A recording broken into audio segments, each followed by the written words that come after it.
welcome to the Teacher Talk podcast with Pathway CTM. I'm here with Tom Cully today. Hi, Tom.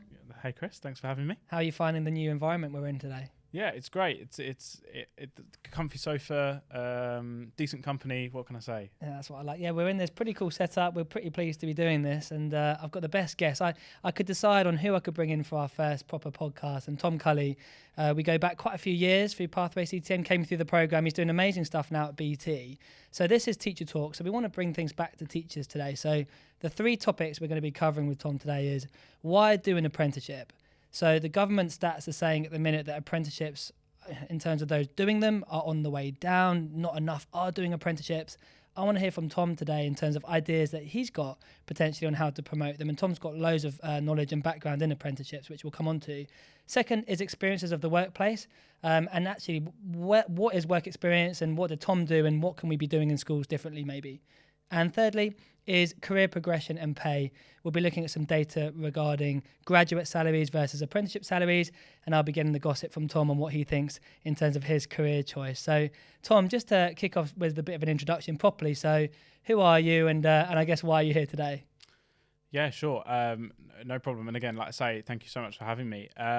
So I was two and a half weeks ago from now, I would have been saying I'm a networks degree apprentice at BT. I'm actually now a former networks degree apprentice at BT, and I'm now a network professional, which means that I work in one part of the business in media and broadcast, but I've also moved around the business over the last 4 years of an apprenticeship there, and that apprenticeship's involved amazing work experiences, which I'm sure we'll have a chat about, but also my degree being fully funded, a Bachelor of Science in Digital and Technology Solutions, and I was really happy to receive some great news, as was the overwhelming majority of my cohort, that most of us actually graduated with first-class honours degrees in Digital and Technology Solutions. Wow. So, yeah, it's been a fantastic 4 years. Had my eyes open to apprenticeships through Pathway, in fact. So back in 2016, when I just joined Year 12, Chris, you came into my school, yeah. And admittedly, I went away thinking degree apprenticeship's a free degree and all this work experience, it must be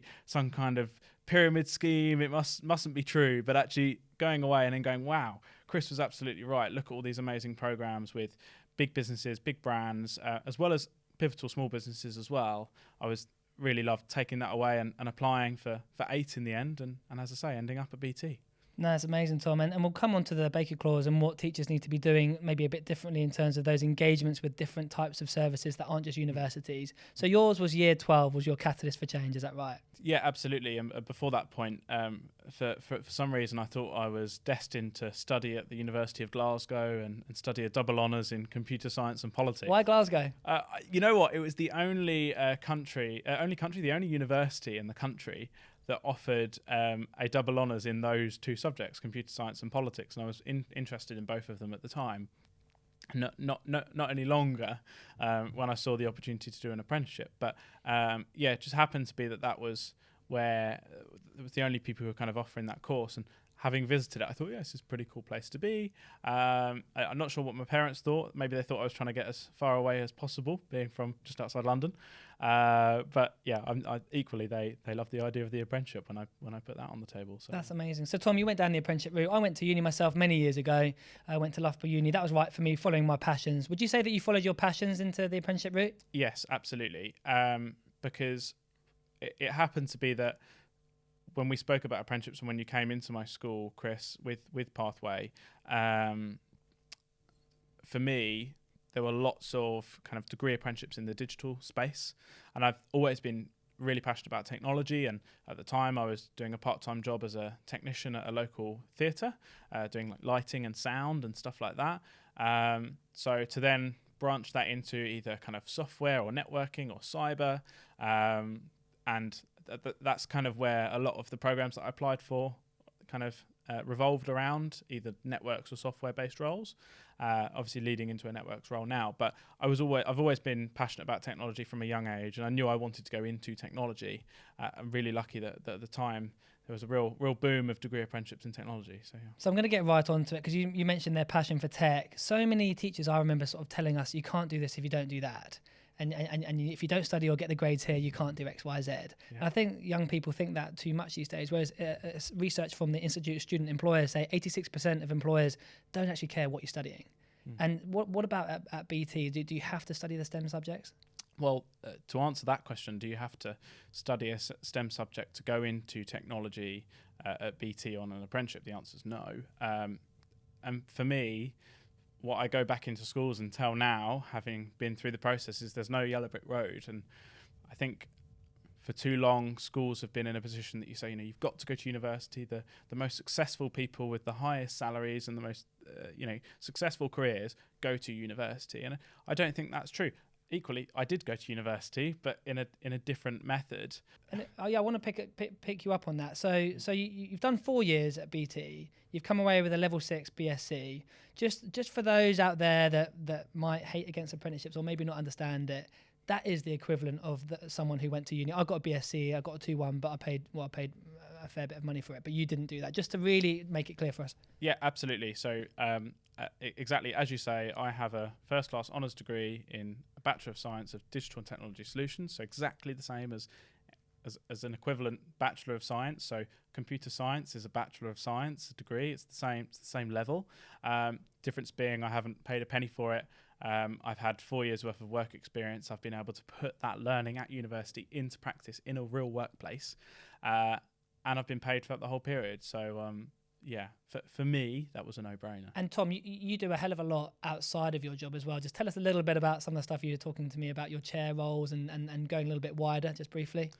Yeah, and I think this kind of leads into, on an apprenticeship, you can really branch out to a wider range of opportunities. But outside of BT, I co-vice chair is officially my role of the Apprenticeship Ambassador Network. So it's a network that interfaces directly with government on inspiring the next generation of young people. So we have hundreds of apprentice members, as well as some employer members as well, who go into schools and colleges and work with employer-to-employer relations to really promote those opportunities. So, and through that, there's multiple benefits as an apprentice. There's the opportunity to go back and share your story and have that impact on people, which when you see people come in and follow you in years after your program is the most amazing feeling. But also there's a great opportunity to network with other apprentices. And we've got a lot out of that. I mean, with BT, the BT Tower Media and Broadcast apprentices and some BBC apprentices have been doing some kind of exchanges recently. So we've been able to build that relationship. And, that's been great for us to see how BBC is one of our key customers. The work we do impacts them. The work apprentices are doing are impacting them. But equally, how they're then using the services provided by apprentices, and apprentices are using that service. Yeah. So that's been an amazing experience, and just one of the benefits of being part of that network. But there's a great community of apprentices for sure. Because I love what you're doing there. You've gone out and above and beyond and met people and socialised, etc. Because people do say that you miss out on the social life potentially by going to an apprenticeship. But in your situation, is that quite the contrary? Yeah, for me, I haven't found that. I mean, I've been in kind of 2 teams over my time at BT, and the first one I was actually based in Hatfield in Hertfordshire, and I drove to that, and because of the kind of lack of public transport to and from my home in that office, we didn't kind of do much kind of social stuff after work, but there was still loads of opportunities for apprentices to go and network and volunteer. So go and volunteer at the National Junior Rowing Championships, which is one event that we volunteered with. We go to Skills London and careers fairs and schools and share that journey. And then in November last year, I moved into the BT Tower, into Media and Broadcast. There's a fantastic community of apprentices there, a little bit more London-centric. But again, we find the same in all of our other hubs in Manchester, Birmingham, Bristol, Ipswich as well, massive tech hub there. So there's a great community of apprentices. But also there's kind of another step up. There's those early careers communities. So the apprentices and the graduates and the industrial placement students. And actually in 2020, just before COVID, I went on a ski trip with BT apprentices and graduates. And there was about 60 of us in Val Thorens in France. And it was a great week. That was a kind of quite a discounted trip through the scale of our group, but a great opportunity. And actually, funnily enough, some of those people who I met on a social basis, I'm now working with actively on products and services in our day jobs. So yeah, there's a great community. And I think, to be honest with you, Chris, the biggest difference is that as an apprentice, you're earning a wage and you're in a position to be able to go out for some drinks with some friends, or go to this event, or go on that ski trip, whatever it might be, where some of my friends at university, while they had an amazing experience, were maybe a little bit more financially limited to what they could do and that experience that they had over that time. I reckon teachers might be listening to this thinking you're incredibly articulate, which I'm getting from you today. Like you're very practiced. You do a lot of these sort of events, and is this your first podcast? I've done a podcast before, but not this professional. I have to admit, I'm loving the setup, the mics, the cameras. Thanks for that. So I like it. That's but who shouldn't do an apprenticeship? Because so I went to university because I didn't know what else was out there. I didn't do an internship scheme, which is annoying because 70% of graduates go onto the top 100 graduate firms. Opportunities come through internship schemes. So if you're a young person out there who's going to uni and sleepwalking like I did, it's quite an expensive sleepwalk. But who shouldn't be going to apprenticeships? Because surely not everyone's as articulate and together as you. I definitely wasn't. I think I'll answer that in two parts. I think first and foremost, the apprenticeship develops you unbelievably. I wasn't this confident when I started in September of 2018 at the beginning of my program. So there's definitely a development journey there. But also on the kind of, is this for everyone piece? No, of course not. No one option, no one career is right for everybody. We all know that. And actually, for me, the apprenticeship has been perfect in every way. For some of my friends who went to university, who, for example, studied a degree that now is not an area that they're actively working in, but actually, nonetheless of that, which a lot of people go, oh, you wouldn't want to go to university and walk away with a degree that you're not going to use. And in the most part, I might agree with that. But actually, I've got friends who did do that. But actually, the experience of going away to university, that social reset, that living away from home. Some of my friends went to university, one person came back, a new person who was more employable, more approachable, more personable, and has actually helped them in their career. So we need to think a little bit broader about what are the benefits of taking those opportunities. Nonetheless, of course, I could chat your ear off all day about apprenticeships and why I think that was the best thing, but that's because that was the best thing for me. What's important is that we provide a wide range of opportunities so that young people or anyone in any stage of their career can make the right decision for them. And they, in this scenario, the only people who can make that decision. Tom, future politician, I think, coming. I think we need you in politics, actually. And I just want to talk about your secret sauce, so to speak, because you were clever, right? So you went to, I don't know if we can say this, but we'll see, but you went to BT, but you kept something up your sleeve, didn't you, just in case? And I think this is quite a clever idea and people should know about it. Yes, absolutely. And yes, it's in the know. I'm not going to get any scary emails.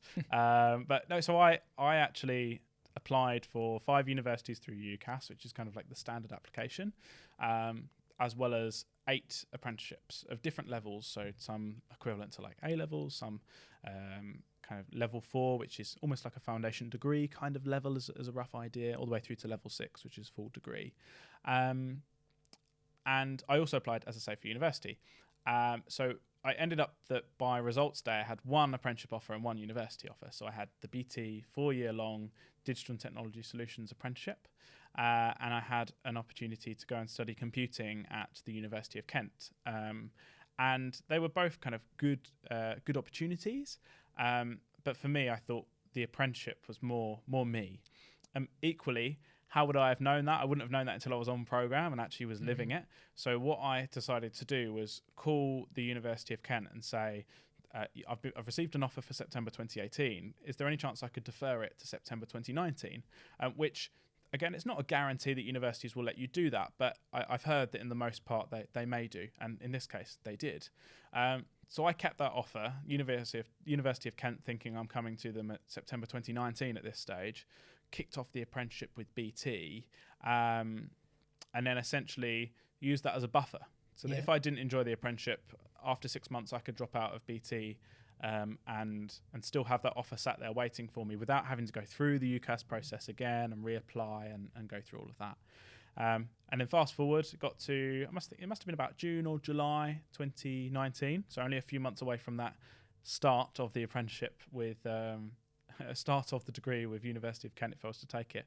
I basically called them and said, look, I've got another opportunity, I'm okay. And then they basically took me off the books. So I kept that option there until almost a full year at BT. And you can use that to your advantage. But equally, I think that's one way you can choose an apprenticeship if it's right for you and keep university on, on the cards. I think there's another way you can do it as well, is that if you're kind of really fixed that you want to go to university and that's your first option, why not apply for an apprenticeship and go through the recruitment process? Because for a lot of these macro employers, people like BT, Accenture, EY, PwC, their application processes for apprenticeships are very similar, if not identical, to their graduate recruitment processes. So if you're thinking, I want to go to university for 3 years and then apply for one of these graduate programs, well, why not apply for the apprenticeship and get some practice under your belts so that when it does come to that graduate application, you're a few steps ahead already. Yeah, I like it. And Tom, we'll come on to, we must move on in a second, but you're right, we could talk about it all day. But, so I got asked by someone in government recently, what would you be doing to promote apprenticeships? Because at the minute, so the top 100 employers, things are going up and there's more apprentices and more people are applying to them. Whereas across the market, there's a bit of a dip and maybe less people are going to apprenticeships than originally planned. So what would you be doing there? And I just want to give my two cents, just let you have a bit of a breather, because I'm a trained teacher myself, and I'd be doing exactly what you've just said there and get all my students to be applying for one apprenticeship to have a go at it in year 13, as well as the UCAS, like we normally all force them to do anyway.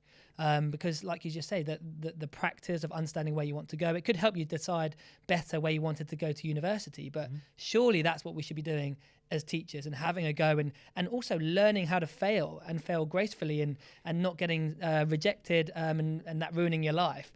What would you do if you were head of sixth form, Tom? Like, would you do anything different than what you had?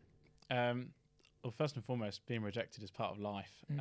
7 apprenticeships rejected from every single one. I took a piece of feedback forward. You got rejected from 7? From 7. Well, some of them I kind of, during the process, although I got rejected, kind of realised it wasn't the organisation for me. So if I would have been offered it, I would have declined it anyway, even if that was my only option. But I love that's part of the process, right? Is that you walk into an assessment centre, you meet the colleagues, you get a feel for the workplace, you see the people moving around the office, and you go, could I see myself here?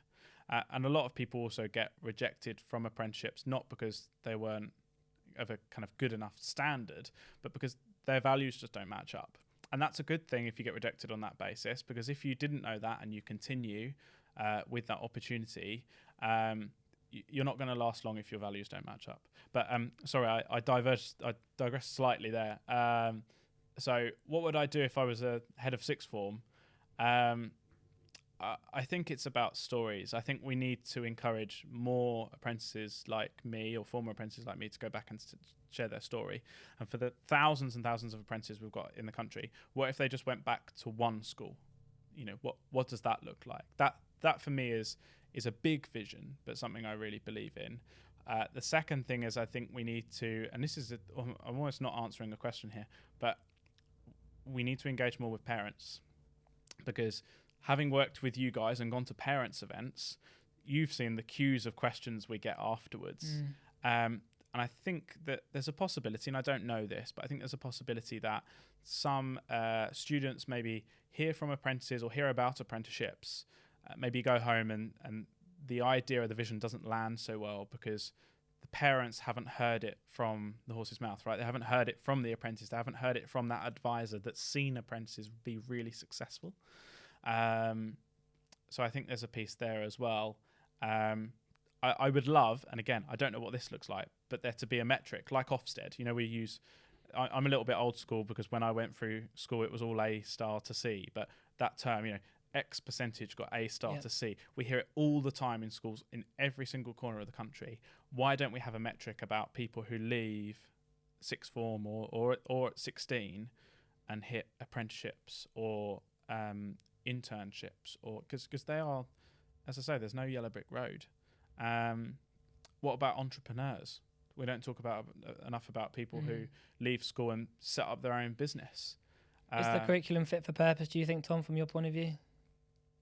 Big question there. I think the KPIs and the metrics that we measure against, we need to look at. The curriculum itself, I'm not sure. Yeah. Well, it's interesting. We can go on and on about it, but it's interesting to hear that, I think you share the same mantra as me, just to have a go, apply for things and get out there. Because at the minute, we're a bit too focused on grades and a bit too focused on just like getting through each exam, which is a shame because there's so much out there. If you just done that and you hadn't had the right teacher, or they didn't let Pathway CTM in, Do you reckon you would have ended up at uni? Or Yes. yeah, Short answer is yes. I needed, as a lot of young people, I think, just need someone not to do the work for them, but just to open their eyes. For me, I was lucky that you guys did that. I think if it wasn't for that presentation back in what I think was September of 2016, Robert Barkley, was it? Robert Barkley Yeah, Academy in I remember it. Back in the the day when I was out there doing it all. And actually, I'm not using this opportunity to promote them, but actually, what they did for me, in respect to providing opportunities outside of the curriculum, was make or break. In respect to volunteering, in respect to being on the student council, in respect to charity work, that is what made me employable. Not quite the academic side of things. Yeah, which comes on to experiences of the workplace, right? So 4 or more encounters with an employer means that you learn 22% more than the mate that doesn't do that over your career. So that, you know, also there's more stats around you not becoming so likely to become neat. That's not the conversation we want to be having on this podcast, because we don't want to be supporting people anywhere near that category. But there's something called the Baker Clause, which teachers will know about. That's being slightly updated from January. We're yet to find out the exact details, but ultimately, Tom, it used to be you had to have 2 encounters pre-16, 2 encounters, ideally post-16, around training providers, colleges, employers coming in and speaking to you about the more vocational side. Exactly what you're talking about there. Sounded like your school did well to bring in people like Pathway to come in and have those discussions. They're now bringing that a further step, and there has to be another 2 encounters in Key Stage 3, so bringing that in even earlier. So I suppose you didn't look up, same as me actually, I didn't start thinking about stuff till I was in year 12. Same probably for you as well. What impact would that have on Tom Cully potentially having more encounters? I don't know, let's say having Pathway CTM coming in year 8, for example. Do you think that would make a difference to where you ended up, or helped you in any way? For me, I think it's about consistency. I mean, the short answer is yes, I think it would. But actually, if we say something in year 8, and actually it's really valid for year 12 or 13 and it never comes back up again, I mean, we that needs to fit right. Okay. I think framing and timing is so important. I almost find that the best use of our time and our ambassadors' time to talk to young people about apprenticeships is kind of 16 to 18, so year 11, 12 or 13. They're clued onto it a bit more by as long as we start early in year 11, so September, October, the beginning of that school year, they're really thinking about it, where I think year 7, 8, 9, and maybe year 10, it's kind of, we'll worry about that then. So I think the short answer, as I say, is yes, but actually it's the framing of that. I think year 7, 8, and 9, maybe year 10, we've got to talk about soft skills, we've got to talk about volunteering, we've got to talk about how that develops you as a person, and just on a really general level. And then we've got to talk about implementation, right? A little bit later, year 11, year 12, year 13. Okay, well, you know, you're confident speaking to these people, you've got these soft skills, you're resilient. And actually, a lot of the time, and I say this really often, is people are asked in application processes about being resilient, about being team leaders, and they're expected to give a scenario. Not just competency competency-based questions where you have to tell them a time when you've been a leader.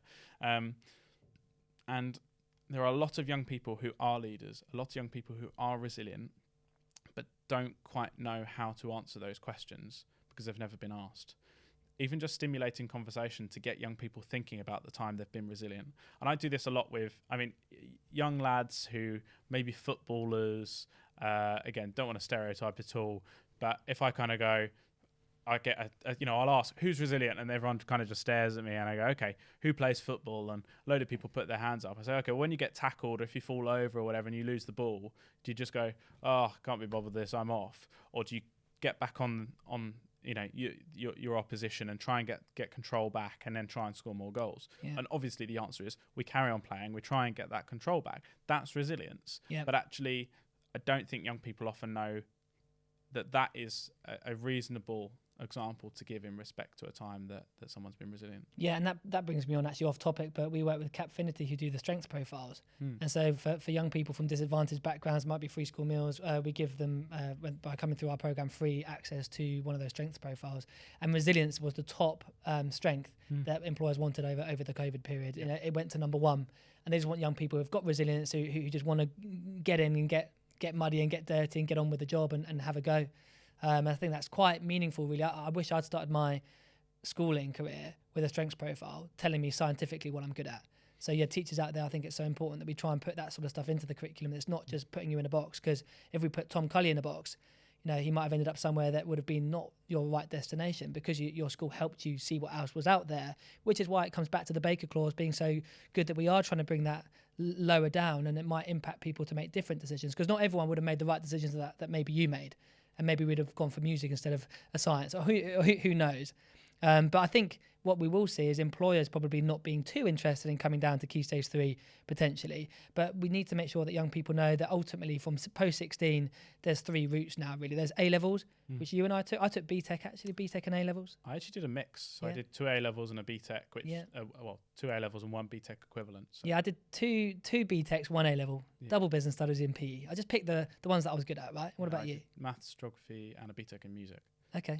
Again, that was more about like balancing the stress of being in sixth form. So it was like, I can do music, I can kind of chill out at this stage as well. So you and I did A-levels and BTECs. BTEC's now being replaced. It's coming in with T-levels. Tom, you know a little bit about T-levels, don't you? I want to ask you about that. So you've got A-levels, T-levels, or apprenticeships from 16. And I guess if we can get our young people understanding that, the earlier the better.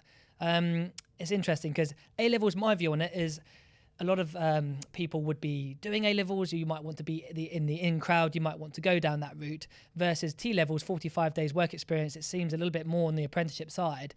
I feel like that negative stigma sometimes that we get for apprenticeships versus the graduate route, I think will be implemented for A-levels versus the T-levels. But we need to get on board because employers and colleges and schools are going to be using them. What's your view on T-levels for the teachers out there who might be thinking, what on earth am I doing with this? I think that there's a really exciting opportunity for T-levels. One of the kind of examples I gave earlier, or we've already spoken about, is taking that university knowledge and putting it into practice. And for so many young people, just doing the work from the study is a deal breaker from an assessment point of view, from a performance point of view. So even if we're just providing them with 20% of the time in a workplace to put things into practice, I think that makes a world of difference. And for me, if you look at that from like a BTEC where you would have spent 100% of your time on a kind of vocational course to now having to spend 20% time, for example, implementing in a workplace, I think that's an upgrade. Don't get me wrong, it's technically difficult, and we've got to make sure there are employers who really see the value in doing this. And I think the value is then that's future employment on apprenticeships, on entry-level roles in their organisations after the T-levels. But I think providing an opportunity for young people to put these things into practice, these skills into practice, is really exciting. Yeah. Is it a route that you would consider, do you think, if you had your time again? It's tough, hypothetical. It's a really tough thing, because it wasn't there at the time. I didn't consider college at the time, and that was probably because of the makeup that almost all of my year group just stayed on at sixth form at the same school. But then surely most went to uni as well? Yes, they did. But going to college wasn't going to cost me £9,000 a year. Maybe that's probably where I would have drew the line. Was that for me? It was like, do I really want this debt? And yeah. And how do you feel about that now versus your mates who have been to uni? So your friends who went to uni, where are they now? Are they out of uni? What are they doing? So it's a bit of a mix, really. So some of my friends are out of uni on graduate programs and stuff like that. Cool. Some of my friends are still at uni, kind of doing quite longer courses, or took a gap year and then foundation year and stuff like that, and just took a different path again. Like I say, no yellow brick road. Some of my friends went to university and now not using that degree subject area, but have other jobs, but still doing really well and have developed as a person over that period of time. And some of my friends run apprenticeships. Yeah. So, political answer. I can see the career change coming in a few years, Tom. I like it. But your journey, because obviously I'm really passionate about it. I remember supporting you through that. So let's just talk about what you did. So you applied for 8 apprenticeships, right? But what was your meaning? Like, how did you find out about them? Like, what did you do, and what can people learn from that story? So again, as I say, I kind of knew that it was a technical space that I wanted to go into. I actually used the Pathway website at the time to see lots of different, and again, I kind of had my mind set on a big brand, kind of the Microsofts, the Googles, the Amazons, the BT, the Accenture, PwC, EY. So essentially, what I did is I went through all of the companies on your website. There was a I don't know if that page still exists. Still there. Okay, it's great. Yeah. Another one I sometimes use is it used to be called Vacancy Snapshot. I think it's called Amazing Employers now. That's a government site. It has kind of a lot of big businesses on. There's loads out there now, aren't there? Yeah, there's quite a few, but again, the similar names come up, right, for these macro businesses or big brands. Essentially, I just went through the list and I went, okay, let's try and filter out which are the ones that have technical roles. And I just had a spreadsheet of all these different companies and all the different schemes. And then I had a look and I went, okay, so this company has a networks one and a software one. Do I want to do one or the other? Do I just want to do network? So shall I cross that one off my list because they only offer software or something like that? As I say, I applied for 8. So 5 were level 6, so degree level. 2 were level 4, which was like the kind of almost like the first year at university, like a foundation degree equivalent apprenticeship. And 1 was level 3. And some people say to me, "Oh, Tom, well, why did you apply for a level 3 apprenticeship when you've just done level 3 qualifications, which were my A levels?" Teachers say the same thing. Yeah, exactly. Yeah. And the answer was that application was with Google. And as a fairly young person wanting to get into tech, that was like, oh, what a cool opportunity to work with Google. So that's essentially why I applied for that one. And albeit it wasn't successful, I got great insight into the organisation and saw stuff like that. And they say, not everyone who applies for the business on their first attempt gets in. Sometimes it takes 2 or 3 attempts. So maybe that's part of a journey. I don't know. But yeah, a lot of tech companies, and then I basically just applied for each of them with a different CV and cover letter for each, which was kind of bespoke to those organisations and their values as well. So it's really important. Good. And I remember you came out to the events physically. You got into London and you met them, which is what it's all about, really. And we're bringing those back now. The physical events over COVID, we did them all online. Yeah. So career progression and pay is my third topic. So research from the Institute of Student Employers said recently that the top sort of 100 firms, like those big brands that you talked about there, which I really encourage young people going to, because if you're not going to go to uni and you work for a big sexy brand, it's quite a clear message to say that you're employable, isn't it? So £31,000 is the average starting salary for a graduate for these big sexy brands, versus about just over 20k for apprentices, so about a 10-11k difference there. So that's what you've got as a starting point. But then of course, Tom, we want to hear from you versus the debt differences, I suppose, in that, and how you see your earning potential versus BT graduates. In fact, I'll just come to you there on that. You versus a BT graduate, do you get less opportunities? Are they maybe getting a gravy train that you don't? Well, in respect to opportunities and to get involved with the wider business, I think they're similar. And also, it's one of those scenarios where it's the more you put in, the more you get out. And also, seek to create opportunities is something that we try and tell each other within the business.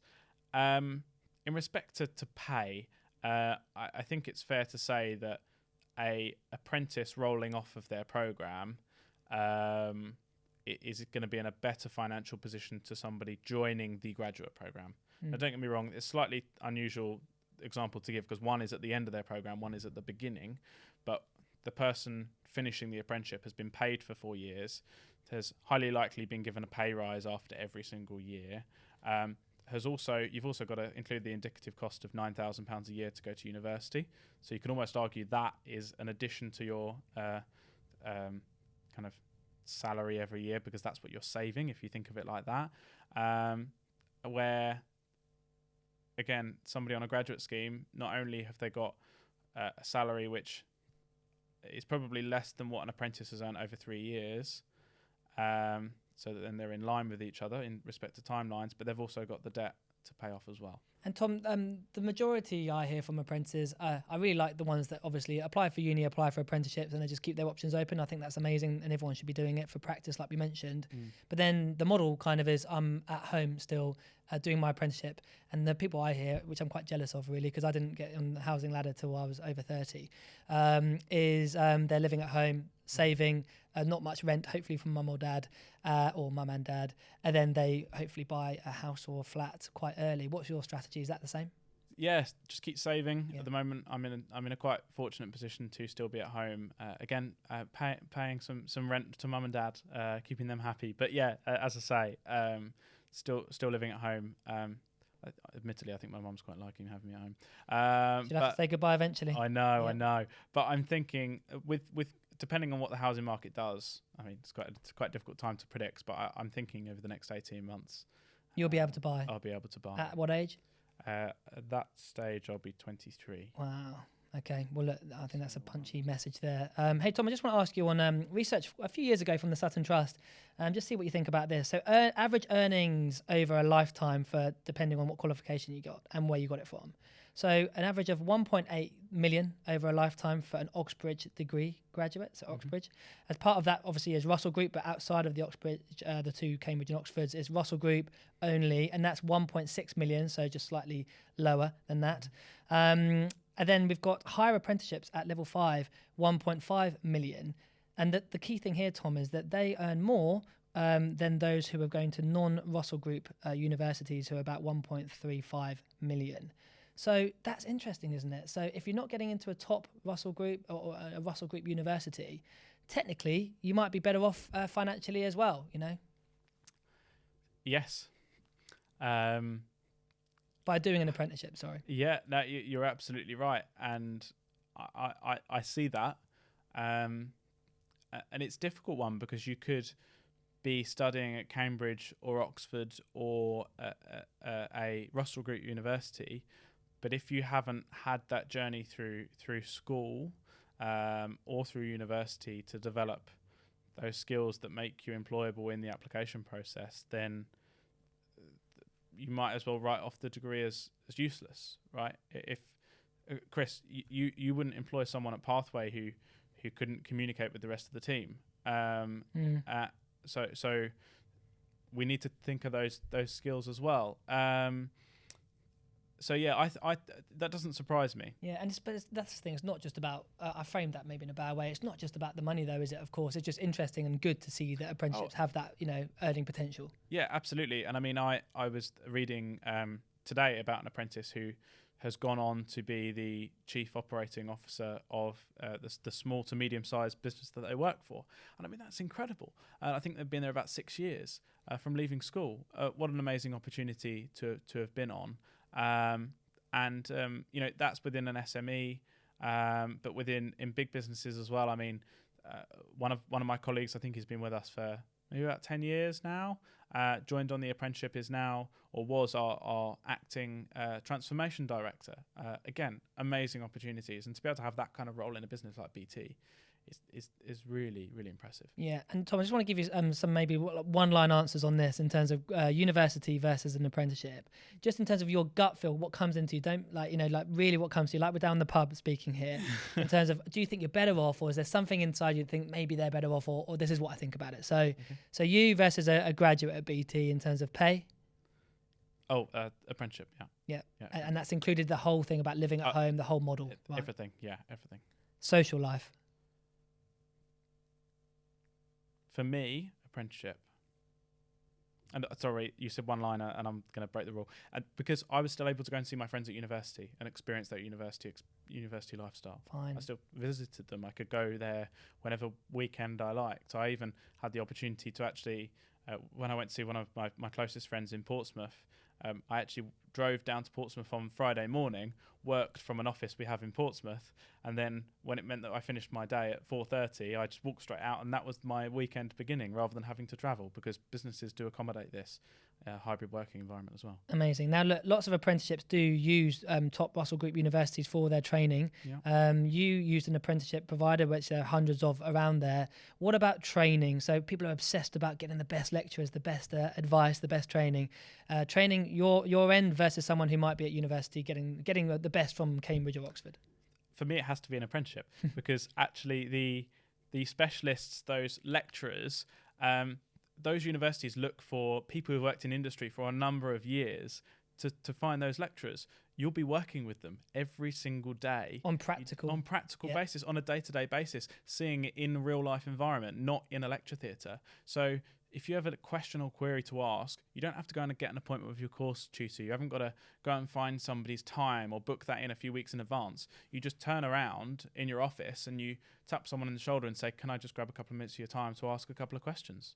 It's a totally different environment.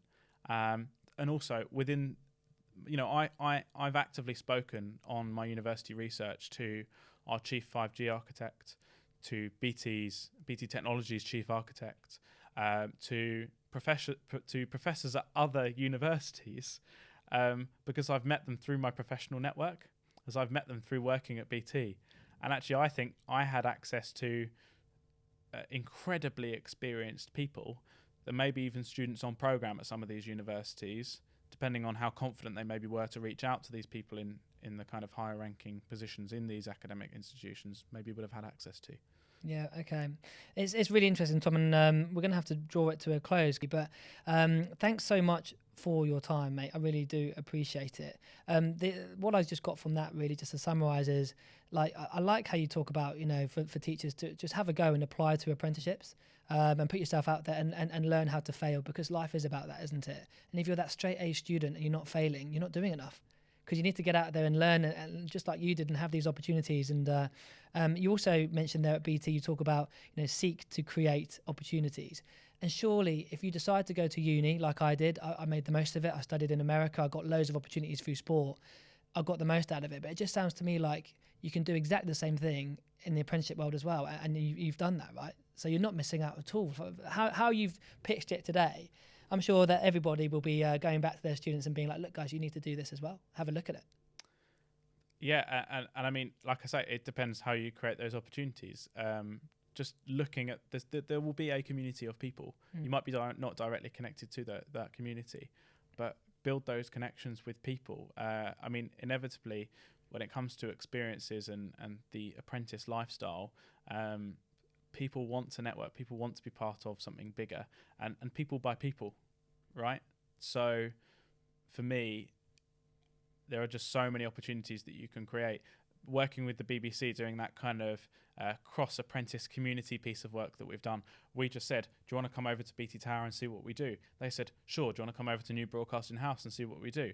That's where it started. There wasn't any directors or HR people or apprenticeship people involved in starting that. The apprentices started it. So if you think you've got a good idea, you just got to put it out there. And I think when you are in some of these larger businesses and you have that platform to do that, or in a lot of cases funding as well, if you speak to your apprenticeship team or your manager, there are incredible experiences and opportunities there. No, definitely, Tom. And just finally, just for our listeners, we're not sure who you're going to be. Hopefully some career staff and some head of sixth forms and some teachers out there. We'll get some feedback from you, hopefully. But if you want us to go into more detail on explaining the levels for apprenticeships, we can do that. If you want us to look into more around the training side of things and what Tom did with his textbooks and where he turned up to university or where he went for that with the trainers, we can go into that as well. And indeed, Tom's now finished his apprenticeship scheme. He's got his degree. He's off into the world. But what happens after then? And Tom, it doesn't just stop there for him, and we can elaborate on that even more in different episodes. But Tom, thanks so much for your time again. I really appreciate it. You came through the program many years ago. It's great to speak to someone who I don't remember the exact day when I came into that school, but I remember your whole journey and your attitude towards it. I've always said you'll be a future MD. I still hang my hat on that. But maybe in 10 years' time, there's a career in politics for you today. I think you've done really well on the podcast. Not sure, but look, I'm really grateful. Thank you for having me. And I really hope that a lot of what we've been chatting about is going to be really helpful for schools and teachers as well. Great. Thanks so much, Tom. Thanks, everyone.